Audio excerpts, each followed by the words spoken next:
Praise Lord. This is pastor Rohan Mane. पुन्हा एकदा तुमच्या समवेत देवाच्या आत्म्याने मला घेऊन आला आहे. मला खात्री आहे आणि विश्वास आहे की आज पुन्हा एकदा काही अद्भुत गोष्टी परमेश्वराचा आत्मा मला शिकवणार आहे. आमेन. या आपण सगळेजण मिळून प्रार्थना करूया. गौरवी देवा, आमची इच्छा आहे आज देखील तू आमच्याशी बोलावेस. कारण वचन सांगते देव बोलला आणि तेव्हा गोष्टी सुंदर झाल्या. जेव्हा तू बोलतोस त्यावेळेला गोष्टी बदलतात, सुंदर होतात. माझे जीवन देखील तुझ्या शब्दांची अपेक्षा करतंय. तू बोलावस अशी माझी अपेक्षा आहे. तू बोल आणि आमच्या प्रत्येकाचे जीवन बदलून टाक. आज आमच्या सर्वांशी बोल. आमच्या मनात अनेक प्रश्न आहेत, अनेक कन्फ्युजन आहेत, अनेक गोष्टी दडलेल्या आहेत. त्या सगळ्या आम्ही कधी कधी कोणाला सांगू शकत नाही, पण तू त्या ओळखतोस. तुला माहिती आहे आम्हाला कशाची गरज आहे. तू त्याच गोष्टींच्या द्वारे आमच्याशी बोल पिता, जेणेकरून आज आमचे सांत्वनही होईल, आम्हाला धीर मिळेल, आम्हाला ताकद मिळेल आणि आम्ही पुन्हा एकदा आमच्या जीवनाची नवीन सुरुवात करू. देवा, आमच्या सर्वांना तुझ्या हातांमध्ये घे. ज्ञान दे, बुद्धी दे, चातुर्य दे. येशूच्या नावात प्रार्थना करतो म्हणून तो ऐक पिता. आमेन. आपल्या बरोबर आपली वही, आपला पेन आणि आपले पवित्र शास्त्र घेऊन बसा. देव जे काही बोलेल नोंद करा, लिहून घ्या. आज आपण पाहणार आहे तुलना करण्याचा स्वभाव. तुलना करण्याचा स्वभाव किती मोठ्या प्रमाणात आमच्या जीवनातील गोष्टींना उद्ध्वस्त करतो. इंग्लिशमध्ये त्याला म्हटलंय कंपॅरिझन स्पिरिट. कंपेअर करायचं, तुलना करायची. देवाने दिलेल्या सामर्थ्यशाली उद्देशाचा नाश करणारा हा एक गुण आहे. आमच्या प्रत्येकाच्या जीवनासाठी देवाने वेगवेगळ्या योजना बनवल्यात. आम्ही कितीही करोडो लोक जरी या जगामध्ये असलो तरी देखील आमच्या प्रत्येकासाठी देवाजवळ एक असा उद्देश आहे की ज्या उद्देशाने आमचे जीवन घडले जाते, सुरक्षित राहते आणि आशीर्वादित देखील होते.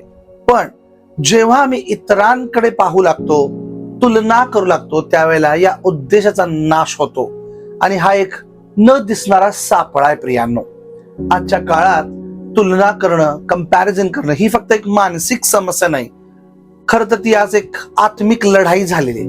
दुसऱ्यांकडे बघून स्वतःच जीवन ठरवायचं, माझ्या जीवनामध्ये किती गोष्टी कमी आहेत किंवा स्वतःचं मूल्य ठरवायचं, ही सैतानाची जुनी म्हणजे स्ट्रॅटेजी होती आणि आज देखील तसंच तो करताय. देवाने प्रत्येक व्यक्तीला वेगळा उद्देश, वेगळ्या देणग्या, वेगळा वेळ दिलाय. पण तुलना करणं माणसाला स्वतःच्या त्या विशिष्ट उद्देशापासून दूर घेऊन जात आहे. तुम्हाला ती गोष्ट माहितीये का? एक दिवशी आदाम आपल्या बागेमध्ये फिरत होता आणि हवा कुठेतरी दुसरीकडे गेली होती काही वेळेसाठी. आणि त्यावेळेला शैतान तिला म्हणाला की आदाम एका स्त्रीच्या पाठीमागे लागलाय, तुला माहितीये काय? हवा म्हणाली, माझ्याशिवाय तर या पृथ्वीवर दुसरी कुठली स्त्रीच नाही. आणि काय सांगतोयस तू, काय बोलतोयस तू की आदाम दुसऱ्या कुठल्या तरी स्त्रीच्या पाठीमागे लागलाय? सर्प म्हणाला, तुला असं वाटतंय की या जगामध्ये केवळ तूच आणि फक्त आदाम आहे, पण अजून काही लोक आहेत आणि ती स्त्री जर तुला बघायची असेल तर मी तुला ती स्त्री दाखवू शकतो. आणि मग हवा म्हणाली, दाखव मला ती स्त्री. आणि तो तिला एका पाण्याच्या हौदाजवळ घेऊन गेला आणि त्या पाण्याच्या हौदात तिने स्वतःचा चेहरा पाहिला. आणि त्यावेळेला सैतान तिला म्हणाला, ती किती सुंदर आहे बघ, ती किती अद्भुत आहे बघ. तिच्या मागे आदाम लागलाय आणि हवेनं स्वतःचं प्रतिबिंब कधीही पाहिलं नव्हतं, स्वतःला आरशात कधी बघितलं नव्हतं. आणि तिने त्या आरशात बघितल्यानंतर तिला ती स्वतः दिसली नाही, तर सैतानाने फसवून आणलेली ती स्त्री दिसली. खरं तर ती स्त्री हवाच होती, जिच्या प्रेमात आदाम अखंड बुडाला होता. पण सैतानाच्या या स्ट्रॅटेजीमुळं किंवा त्याच्या या कुचकामी तुलना करण्याच्या स्वभावामुळं हवेला खूप त्रास झाला. हालेलुया. ही गोष्ट खरी गोष्ट अशी नाहीये, ही गोष्ट एक कल्पनात्मक गोष्ट आहे. सैतान कसे फसवतो याला पाहण्याचे. हालेलुया. मी प्रत्येकाला पुन्हा सांगतो, आमच्या प्रत्येकासाठी एक अनोखा उद्देश आहे, अनोख्या देणग्या आहेत आणि वेगळा वेळ देखील दिला आहे. तुम्हाला माहिती आहे, तरीही आम्ही तुलना करतो. की माझे जीवन त्याच्यापेक्षा बेटर नाहीये, ती माझ्यापेक्षा खूप सुंदर आहे, त्याला माझ्यापेक्षा खूप चांगले आशीर्वाद मिळालेले आहेत. तुलना म्हणजे देवाने मला दिलेल्या उद्देशापेक्षा, देवाने माझ्या जीवनात ठरवलेल्या सुंदर गोष्टींपेक्षा दुसऱ्याच्या जीवनाला सर्वश्रेष्ठ समजणं, याला म्हणायचं तुलना. आणि तुलना केल्यामुळे आमची कृतज्ञता नष्ट होते, आमचा आभार मानण्याचा स्वभाव नष्ट होतो, आमची शांती हरवते, आमची जेलसी वाढू लागते, देवाच्या योजनेवर विश्वास कमी व्हायला लागतो आमचा, आणि मी कोण आहे याची ओळखच आम्ही हरवून बसतोय. म्हणून आम्हाला कधीही तुलना करायची नाही. मुद्दा नंबर पहिला आहे, देवाचा आवाज तुमच्याशी बोलण्यास आता हळूहळू मंद होतो जेव्हा तुमच्या हृदयात तुलना सुरू होते, कंपॅरिझन सुरू होतं. तुम्ही सतत दुसऱ्यांकडे पाहत राहिलात तर देव तुमच्यासाठी काय बोलत आहे ते तुम्हाला ऐकू येत नाही, कारण त्याला तुम्हाला दररोज तुमच्या त्याने ठरवलेल्या उद्देशाकडे घेऊन जायचं आहे. पण तुम्ही मध्येच दुसऱ्या व्यक्तीकडे पाहत राहिलाय आणि त्याला आता ते करता येत नाहीये, आणि त्याला समजायला लागलंय की जे काही तो तुम्हाला सांगू इच्छितोय ते तुम्हाला ऐकण्याची इच्छा नाहीये. हालेलुया. तुझे जीवन उद्या खूप चांगले होणार आहे याच्यावर ते विश्वास करत नाहीत. उद्या परमेश्वराने तुझ्यासाठी काहीतरी अद्भुत ठेवलंय, या रस्त्यावर चाल, हा रस्ता सोडू नकोस, असा देवाचा आवाज खूप वेळा आमच्याशी बोलू लागतो. आणि आम्ही कंटाळून एक दिवस तो सर्व काही सोडून देतो आणि म्हणतो, नाही, मला नाही जगायचंय, मला या प्रकारे जगायचं नाहीये, मला सांगू नकोस की माझं उद्याचं भविष्य काय, मला माझं भविष्य आज बघायचं आहे, मला माझ्या वर्तमान काळात आज काहीतरी चांगलं बघायचं आहे. पेरणी करायची नसते, देवाचा आवाज बंद होतो.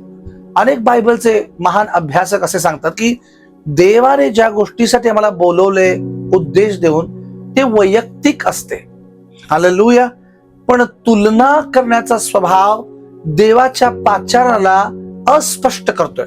दिसतच नाही की परमेश्वर काय करू इच्छित आमच्या जीवनामध्ये, आम्हाला कळतच नाही. देव आम्हाला विचारत आहे, मी तुला काय करायला बोलवलंय? आणि जगातले लोक काय म्हणतात, इतर लोक काय करत आहेत ते पहा आणि करा ना. पण नाही, जे इतर लोक करतायत ते आम्हाला करायचं नाहीये. आता बायबल मधलं उदाहरण घ्या. योहानानं येशूला विचारलं, हा पेत्र काय करेल? येशू काय म्हणाला, तुला त्याच्याशी काय करायचं? तू माझ्या मागे ये, तू फक्त माझ्या मागे ये. जर तुम्हाला बघायचं तर योहानाचा 21 अध्याय 21-22 मध्ये योहान येशूला म्हणाला, आता या पेत्राला घेतलंस कशाला? हा पेत्र काय कामाचा आहे? त्याच्या जीवनासाठी येशू जवळ काहीतरी योजना होती. आमचे गैरसमज काय आहेत? दुसऱ्यांचा मार्ग माझ्यासाठी ही योग्य असेल. नाही प्रियांनो, काही लोकांचं जीवन खूप कठीण आहे, ते दिसताना खूप सोपं वाटतंय, पण ते आमच्यासाठी खूप कठीण असू शकतंय. हालेलुया. तुम्हाला समजत आहे का? बघा मी काय म्हणताय. स्वतःच्या जीवनातला तो उद्देश आम्हाला ओळखायचा आहे, दुसऱ्यांचा प्रवास बघायचा नाहीये आम्हाला. कारण कधी कधी दुसऱ्यांचा प्रवास दिसायला चांगला असतो, आतून खूपच त्याला भेगा पडले असतात, पोकळ असतात काही लोक, पण ते एक शो ऑफ करत असतात की मी खूप आशीर्वादित आहे. हालेलुया. देवाने प्रत्येकासाठी एक स्वतंत्र योजना केली. आता सोशल मीडियाच्या जगामध्ये आज आपण राहतोय, तर सोशल मीडियामुळं तुलना आता पहिल्यापेक्षा खूप अधिक वाढलेली आहे. इतकी तुलना करण्याचा स्वभाव वाढलाय, इतकं तुलना करण्याचं आमच्यामध्ये वाढलंय की याच्या आधी असं कधीही नव्हतं प्रियांनो. इस्रायल लोकांचा राजा स्वतः देव होता, पण इस्रायल लोक देखील इतर लोकांसारखं, राष्ट्रांसारखं दिसणारा राजा मागू लागले. आणि दिसणारा राजा त्यांचा शौल होता, आणि शौलाने काय केलं तुम्हाला चांगलं माहिती. दररोज मला एक प्रश्न विचारायचा स्वतःला की तू मला आज काय करायला सांगत आहेस ते मला करायचं. हालेलुया. मी देवाचा आवाज ऐकत आहे काय, का मी लोकांचा आवाज बघायला लागलो? मुद्दा नंबर 2, तुलना करण्याचा स्वभाव तुमची खरी आयडेंटिटी चोरून घेऊन जाते. तुमची खरी ओळख, देवाने तुम्हाला ओरिजिनल असं बनवले, तुलना तुम्हाला कॉपी करायला लावते. समजते? देवाने तुम्हाला कसं बनवलंय? ओरिजिनल मास्टरपीस बनवलंय, पण तुलना तुम्हाला नक्कल करायला होते, कॉपी करायला होते. सो ख्रिस्तामध्ये आम्हाला जी ओळख मिळाली आहे ती आम्ही काहीतरी केलं म्हणून मिळालेली नाही आहे. आमची खूप चांगली कामं, आम्ही खूप चांगले दिसतोय, आम्ही खूप टॅलेंटेड आहोत म्हणून मिळालं नाही. येशूने वधस्तंभावर जे काही केलं त्याच्यामुळे आमची ओळख बदललेली आहे, आणि ही ओळख देवाकडून आहे. प्रतिष्ठा जी असते ना, सन्मान जो आहे तो लोकांकडून मिळवण्यासाठी कधी कधी आम्ही आमची खरी ओळख लपवतोय. मला अनेकदा असे लोक म्हणाले की तुमचं प्रेम बदलत नाही पास्टर, तुमचं प्रेम करण्याचा स्वभाव बदलत नाही, तुम्ही खूप काळ एखाद्या व्यक्तीला संधी देताय, प्रेम करताय. कितीतरी लोक मला हा माझा स्वभाव बदलायला खूप म्हणजे भाग पाडतात, पण तरी देखील मी कधी सुद्धा त्या स्वभावाला बदलत नाही, कारण देवाने मला तसं बनवलेलं नाहीये. देवाने मला बनवलेलं आहे एक प्रेमळ व्यक्ती, मला जेलसी करणारा बनवलेलं नाहीये. कधी कधी लोक इतकं माझ्या प्रेमाचा गैरफायदा घेतात, तरी देखील परमेश्वराचा आत्मा मला म्हणतोय की बदलायचं नाहीये, मी तो तसं बनवलेलं नाहीये. काही लोक तुझ्या या ओळखीला तोडण्याचा प्रयत्न करतायत, मोडण्याचा प्रयत्न करतात. ही ओळख सोडू नकोस, सन्मान मिळण्यासाठी करू नकोस. काही लोक म्हणतात पास्टर आजकाल त्या लायकीचे लोक नाहीत की तुम्ही त्यांच्यावर प्रेम करावं. आमची देखील योग्यता नव्हती ना, तेव्हाच तर आमच्यावर येशूने प्रेम केले. शौलाने दाविदाचा काय घातला, कवच घातला असं म्हटलंय, पण दाविदाने स्वतःची गोफन वापरली. हालेलुया. शौलाने काय केलं, दाविदाचा कवच घातला थोड्या वेळासाठी, पण दाविदाने शौलाचं ते चिलखत वापरलं थोड्या वेळासाठी. त्याला असं वाटलं हे होईल का बघूया, सगळ्यांनी त्याला घातलं, पण दाविदानं ते वस्त्र घेतलं नाही. नको नको, मी मेंढपाळ आहे, मला गोफनच द्या. आणि त्याने ती गोफन घेतली. स्वतःची ओळख गोल्याथासमोर देखील त्यानं सोडली नाही प्रियांनो, आणि त्या गोफनीतल्या एका दगडानं त्याने त्याच्या जीवनातल्या युद्धावर विजय मिळवला. सो आम्हाला खूप जर सक्सेसफुल व्हायचं आहे ना, तर आम्हाला सगळ्यात पहिली गोष्ट दुसऱ्यांसारखं बनायचं नाहीये, हे लक्षात ठेवा. आमेन. कुणी आमेन म्हणेल. जर आम्हाला यशस्वी बनायचं आहे तर आम्हाला जसं बनवलंय, आमचे जे काही निर्णय आहेत त्याच्याद्वारे बनायचं. आम्हाला सतत इतरांकडे बघायचं नाही, हे खूप इम्पॉर्टंट आहे. कारण देवाने घडवलेल्या त्या व्यक्तीचा आपण स्वतः स्वीकार केला पाहिजे, स्वतःला स्वीकारलं पाहिजे. देव म्हणतोय मी तुला तुझ्या नावानं बोलवलंय, तू तुझं नाव का बदलत आहेस. जगातले लोक व्यक्तिमत्वापेक्षा ना इमेजला खूप महत्व देतात, आणि ती इमेज खोटी असते, दाखवायची इमेज असते. दाखवायचं नाही आम्हाला की मी जो नाही आहे तो दाखवायचा नाही, आम्हाला जो मी आहे तो दाखवायचा आहे. आजकाल खूप ही गोष्ट सुरू झाली आहे, देखावा करणं, सतत देखावा करत राहायचं, सतत जे नाही ते दाखवायचं. नेहमी कुठेतरी वडापाव खात असतात समजा काही लोक, आणि अचानक थोडे काही तर स्टँडर्ड लोक आहेत ना, मी जरा चहा बंद केलाय, मी रस्त्यावरचे पदार्थ खात नाही, मी जरा चांगले डाएटचे फूड खातोय, उगाच दाखवण्याचा प्रयत्न करायचा. पूर्ण जीवनभर ऍक्च्युली एका साध्या दुकानातून आपल्या बजेट प्रमाणे काही लोक कपडे घेत असतात, पण कोणतं आलं कोणासमोर तर दाखवायचंय म्हणून मी तुला अजिबात घेत नाही, मी रस्त्यावरून घेत नाही, मी त्या दुकानांमधून घेत नाही, माझे ब्रँड्स आहेत, पीटर इंग्लंड मधून मी घेतोय. शो ऑफ करायचा आहे. म्हणजे काय, तुलना आहे ना. तुम्ही जसे आहात तसे राहा, कारण तुम्ही जे दाखवणार आहात ते तुम्ही रिअल नाही आहे. आणि लोक तुमच्या खोट्या ओळखीमुळं तुम्हाला बघून अप्रिशिएट करतील थोड्या वेळेसाठी, पण तुमचा खरा स्वभाव, खरं जीवन त्या लोकांसमोर एक दिवस येणार म्हणजे येणार. तिसरा मुद्दा, तुलना मत्सराला जन्म देते. आणि एखादी ख्रिस्ती बहीण आहे समजा, आणि तिला आराधना करायची इच्छा आहे, तिच्यामध्ये ते वरदान आहे, आणि तिची वेळ अजून आलेली नाही समजा, चर्चमध्ये तिला आराधना करायची पण तिची वेळ अजून आलेली नाहीये, तर तिला समोर आराधना करणाऱ्या व्यक्तीकडे बघून असं वाटतंय हिच्यापेक्षा बेटर मी आहे ऍक्च्युली, आणि मी खूप चांगली आराधना करेन. ही इतकं चांगलं करेन झालीये, पण माझ्या नंबरची वाट बघतोय, फक्त माझा नंबर येऊ दे, देन सगळ्यांना कळेल की हू एम आय, मी कोण आहे, लगेच कळेल. तर तिला ती वाटते की ती पवित्र महत्वाकांक्षा आहे, पवित्र आहे. ते माझी जी इच्छा आहे ती पवित्र इच्छा आहे, मला देवाची आराधना करायची. देवाची आराधना करायची नाहीये खर तर. इथं तुम्हाला कळाल काय, इथं मत्सर याला आत समोरच्या व्यक्तीला स्वीकारत नाही आपण ती आराधना करताना.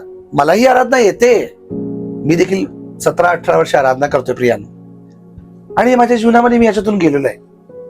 आम्ही खूप चांगली आराधना करतो असे आम्हाला वाटते, पण दुसऱ्यांना न स्वीकारणं, देवाची निर्मिती म्हणून त्यांच्याकडे न बघणं, ही देखील एक प्रकारची आराधनाच आहे माहिती तुम्हाला. आणि ही आराधना परमेश्वर कबूल करत नाही. तुम्ही स्टेजवर जाऊन बऱ्याच लोकांना नाचवाल, तुम्ही बऱ्याच लोकांना भावुक कराल, पण परमेश्वराचा स्पर्श एकाही व्यक्तीला होत नाही. आणि काही वेळेला ना आपण या मत्सराला, या जेलसीला मोटिवेशन समजतो. काहीतरी चांगलं नक्की करायचं आपल्याला समाजामध्ये, चर्चमध्ये, कामाच्या ठिकाणी, पण मत्सराने ते करायचं नाही, तुलना करून करायचं नाही. कारण मत्सर आधी तुम्हाला पोखरतो आणि नंतर तुमच्या नात्यांना देखील तो नष्ट करून टाकतो. तुमची चांगली नाती खराब होऊ लागतात. मी तुम्हाला एक गोष्ट सांगू, काही लोक असे असतात, आणि मी त्या लोकांना सल्यूट करतो, ज्या लोकांकडे टॅलेंट नसतंय. खरंच सांगू मी तुम्हाला, त्यांच्याकडे टॅलेंट नसतं, पण ते इतकं माणसांना जोडून धरून ठेवतात. त्यांना काही वाजवता येत नाही, त्यांना काही गाणं म्हणता येत नसतात, पण ते फेवरेट असतात, त्यांच्याबरोबर खूप चांगला वेळ जातो. ते स्वीकार करतात की मला दुसऱ्यांसारखं गाता येत नाहीये, पण माझा रोल मी करतोय. आणि तुम्हाला माहितीये, या लोकांमुळे ना ती फेलोशिप खूप चांगली होते. तुमच्यामध्ये असे काही लोक असतील जे खूप चांगली फेलोशिप करतात, जे कधी कम्पेअर करत नाहीत, ते हसवतात, खेळवतात, खूप छान प्रकारे त्या वातावरणाला तयार करतात. आणि आराधना करणारा जसा एका वातावरणाला तयार करतोय ना, तसं हेही वातावरण इम्पॉर्टंट आहे की नाही, नाहीतर सगळं सिरियस होऊन बसेल. कळतंय तुम्हाला, मत्सर नसतोय त्या लोकांमध्ये, आणि मला ते खूप आवडते. अशी लोक मला खूप आवडतात. काईन आणि हाबेलचं उदाहरण घेऊया. दोघांनी अर्पण केली, आणि काईनाला जे काय वाटलं ते त्यानं केलं, हाबेलाला जे वाटलं ते हाबेलाने केलं, पण हाबेलाचं अर्पण माझ्यापेक्षा श्रेष्ठ आहे, हे काईनाचा एक खरा गैरसमज होता. हाबेलानं उत्तम केलं होतं, परमेश्वराप्रती तुम्ही उत्तम करू शकला असता काईन साहेब, पण काईन साहेबांनी असं केलं नाही, आणि म्हणून त्याच्या हृदयाला खेद झाला. आमचे गैरसमज काय, मी पण करू इच्छितोय प्रभूसाठी काय, तर कोण म्हटलंय नको करूस, तूही उत्तम देण्याचा प्रयत्न कर. मग तुझं मन नाराज कशाला होईल, तू पण उत्तम ते करण्याचा प्रयत्न कर, तू कशाला नाराज होशील. त्याने उत्तम ते केलंच नाही. दुसऱ्यांच्या आशीर्वादांमध्ये आनंद मानायला आपल्याला शिकलं पाहिजे, आणि तुम्ही त्या आशीर्वादासाठी एक दिवशी तयार व्हा. नक्कीच आपण शिकूया एकमेकांकडून. मत्सर नाहीसा होऊन जाईल एक दिवशी. मत्सर अनेकदा धार्मिक असं रूप धारण करतो.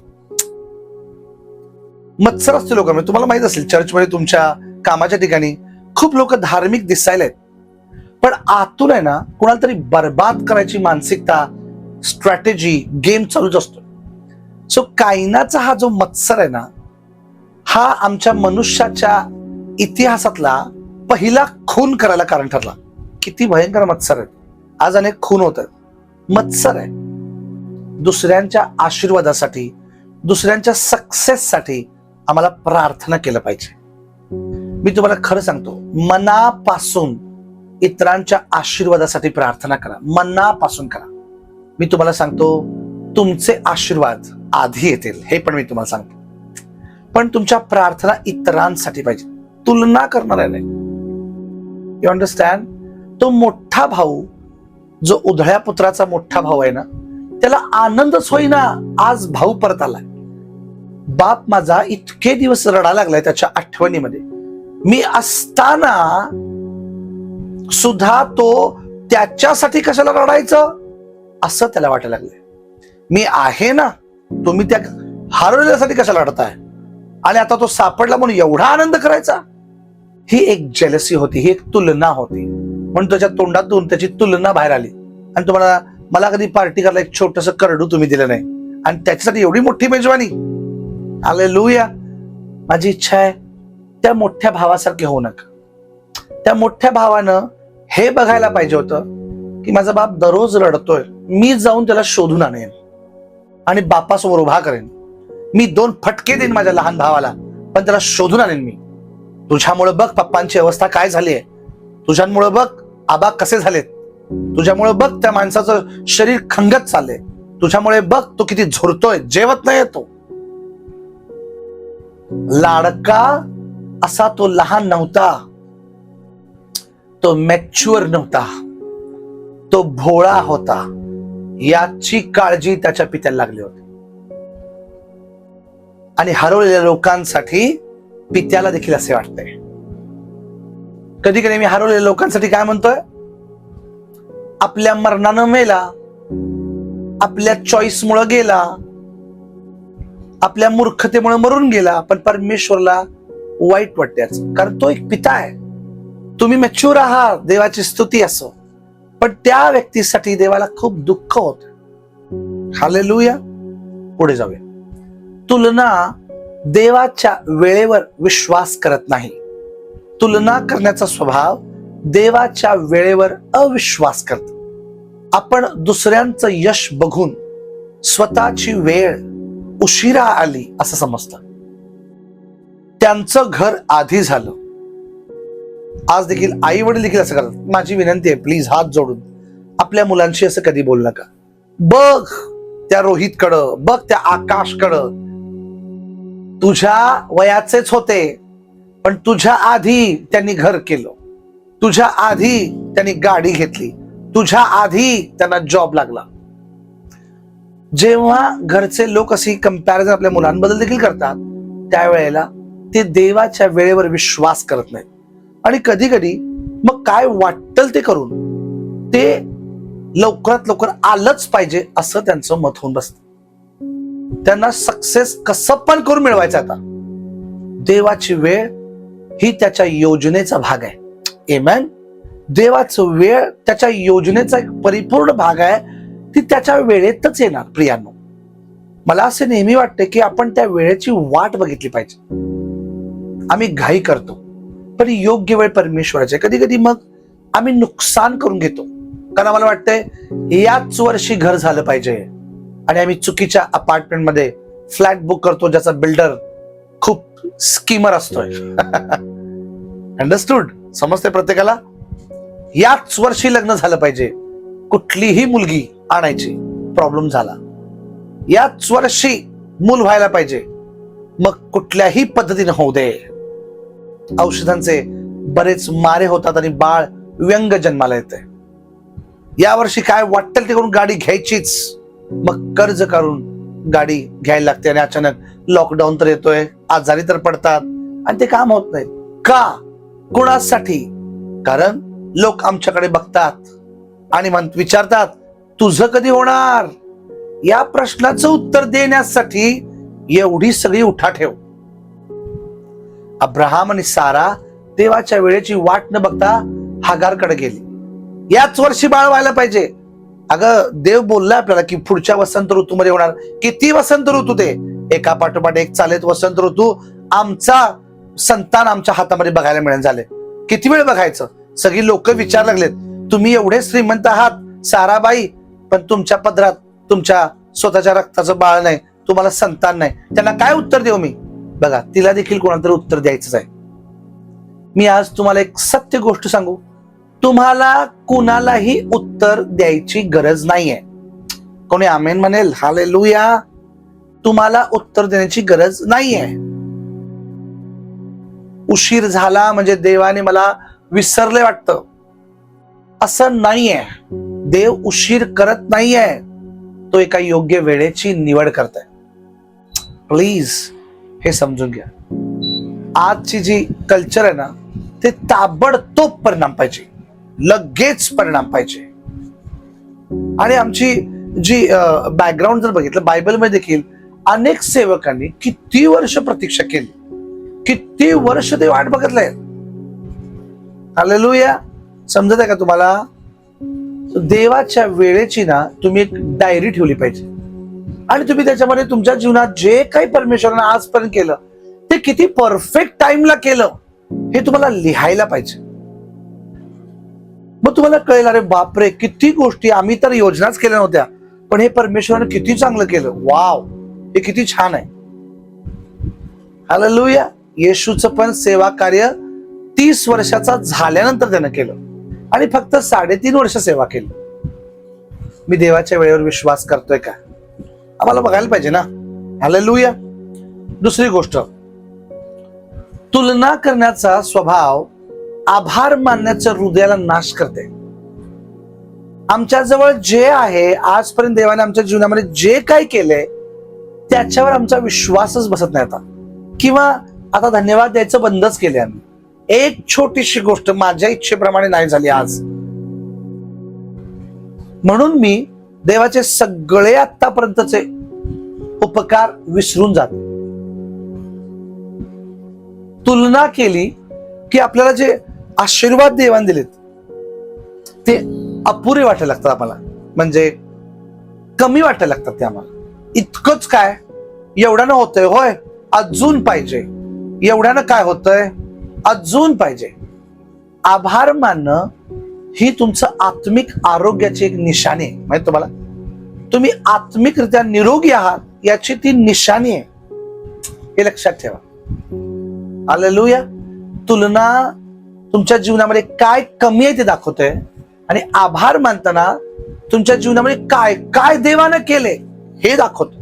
हालेलुया. तुम्हाला समजत आहे का? प्रत्येकाला त्या 10 कुष्ठरोग्यांपैकी एकच कुष्ठरोगी जो बरा झाला होता तो परत आला. तसे बरे 10, पण 10च्या 10 झाले होते बरे, पण एकच परत आला. आणि तो काय म्हणताय, मी येशूला भेटून सांगणार की तू मला केलंच बरं, मी झालो बराबर, बघ माझं सगळं गेलं. पण बाकीचे 9 जण ते कुठे गेले असतील? जरा कल्पना करा, ते कुठे गेले होते 9 जण? ते कुणाला दाखवायला गेले असतील? ते त्या लोकांना दाखवायला गेले ज्यांनी त्यांना समाजातून बाहेर काढलं. ते त्या लोकांना दाखवायला गेलेत ज्यांनी त्यांना घरातून बाहेर काढलं. ते त्या लोकांना दाखवायला गेलेत ज्यांनी त्यांना वाईट टाकलं होतं. त्यांना घमंड करायचा आहे, त्यांना घमंड करायचा आहे. ते 9 लोक घमंडी झालेत कारण ते बरे झाले. मी तुम्हाला सांगतो, आरोग्य पुन्हा बिघडू शकतंय, म्हणून आम्ही कृतज्ञतेने देवाला धन्यवाद केला पाहिजे. आम्ही काय करायचो आमच्या जीवनामध्ये, मी तुम्हाला सांगू इच्छितो की जेव्हा कधी आमच्या घरी कोणतरी आजारी व्यक्ती असेल, खूप दीर्घकाळ आजारी असेल आणि त्याला आरोग्य दिलं की आम्ही चर्चमधल्या सगळ्या लोकांना एकत्र करून आहे ना आशीर्वादाचे जेवण द्यायचो, उपकार स्तुतीचं भोजन द्यायचो आम्ही. हालेलुया. सगळ्या लोकांना बोलून साक्ष सांगून, ही आमची पद्धत आहे. आजपर्यंत आम्ही असं करत आलो की देवाने कोणाला तरी बरं केलं, आमच्या घरात दीर्घकाळापासून आजार होता, प्रभूची स्तुती असो, या सगळ्यांना घ्या. का? देवाजवळ येऊन त्याला सांगा, प्रभू तू मला बरं केलंस, जे आहे त्याबद्दल पण धन्यवाद दिला तर देव अधिक आम्हाला आशिषित करतोय. पण जर नाही केलं तर ते जे आहे ते पण काढून घेईल. म्हणून तुलना केलं की आमचं आभार मानायचं हृदय नष्ट होत. हालेलुया. काही लोकांना फक्त उपभोग घ्यायचा, उपभोग घ्यायचा, उपभोग घ्यायचा, उपभोग, आणि त्यामुळे ते असमाधानी होत आहेत. त्यांना किती पण द्या ते असमाधानी आहेत. इस्रायल लोकांनी वाळवंटात मन्ना खाताना तक्रार केली. मान्ना जो दिला त्याच्यावर तक्रार केली त्यांनी, हे दिवसभर का राहत नाही, हे लगेच खराब का होतंय, हे सकाळी सकाळीच का पडतंय, हे दिवसभर का पडत नाही. दररोज एक प्रॅक्टिकल तुम्हाला होमवर्क देतो आज मी. 5 आशीर्वाद लिहायचे आपल्या जीवनातले, आठवून द्यायचे. दररोज 5 आशीर्वाद द्यायचे आम्हाला. आमेन. हालेलुया. आणि मी तुम्हाला विचारतो की मी जे काही करताय, एक प्रश्न आहे की मी त्यामध्ये समाधानी आहे काय? हालेलुया. आमेन. मी त्यामध्ये समाधानी आहे काय, मला बघायला पाहिजे. पुढचा मुद्दा, तुलना करण्याचा जो स्वभाव आहे ना तो देवाच्या राज्यामधली एकता तोडून टाकतो. हे पण लक्षात ठेवा. आम्ही सगळेजण मिळून एकत्र देवाचं राज्य बांधायचं, पण तुलना आमच्या सेवेमध्ये स्पर्धा तयार करते. म्हणून तुलना करायची नाही. भावाभावांमध्ये आई वडिलांनी स्पर्धा सुरू केली आहे, चर्चमध्ये स्पर्धा सुरू झाली आहे, आणि ख्रिस्ताचं शरीर अनेक अवयवांनी बनलेलं आहे. आणि प्रत्येकाची भूमिका वेगळी आहे. हाताची भूमिका वेगळी आहे, बोटांची भूमिका वेगळी आहे, पायांची भूमिका वेगळी आहे, डोळ्यांची भूमिका वेगळी आहे, दातांची भूमिका वेगळी आहे. प्रत्येक गोष्ट एका वेगळ्या उद्देशाने बनवलंय. देवाची योजना सहकार्याने पूर्ण होते. आमेन. एकमेकांना सहाय्य करण्याने पूर्ण होते. पण मनुष्याची प्रवृत्ती कशी आहे? स्पर्धा करणारी आहे. आणि स्पर्धेमुळे एकमेकांना सपोर्ट करायचं नाही. मला परवा त्यानं हे केलं, आता मी पण त्याला सपोर्ट करताय, त्याचा आवाज कमी कर, आता कसा ओरडून गाणं म्हणतोय बघूया, याचा आवाज खराब झाला पाहिजे. शरीराचे आम्ही विविध अवयव आहोत, येशूच्या शरीराचे अवयव आहोत. माझी सेवा मोठी असली, माझी वर्शिप चांगली झाली तर मी महत्वाचा नाहीये, माझं वचन खूप चांगलं झालं तर मी महत्वाचं असं नाहीये. आम्हाला समजायला पाहिजे की देवाला तुलना आवडत नाही, विश्वासू पण आवडतो. हालेलुया. आमेन. सो धार्मिक व्यक्तीनं स्पर्धा करायची नाही. लक्षात घ्या, जर तुम्ही धार्मिक आहात तर तुम्ही स्पर्धा करायची नाही, तुलना करायची नाही. कारण याच्यामुळं चर्चची साक्ष खराब होते. कधीच करायची नाही, कधीच म्हणजे कधीच नाही करायची. सुरुवातीच्या चर्चमध्ये प्रत्येक व्यक्तीला वेगवेगळ्या पवित्र आत्म्याच्या देणग्या असून देखील त्यांनी एकतेवर भर दिला. आणि मंडळीमध्ये म्हणून बघा 9 प्रकारची वरदानं असायला पाहिजे असं म्हटलं. 9 प्रकारची वरदानं का? प्रत्येकाला वेगवेगळे, एकाच व्यक्तीमध्ये 9 वरदानं असतात.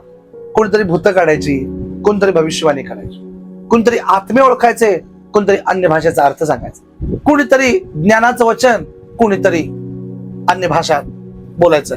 सो ही सगळी वरदानं चर्चमध्ये प्रत्येक व्यक्तीला वेगवेगळी दिली.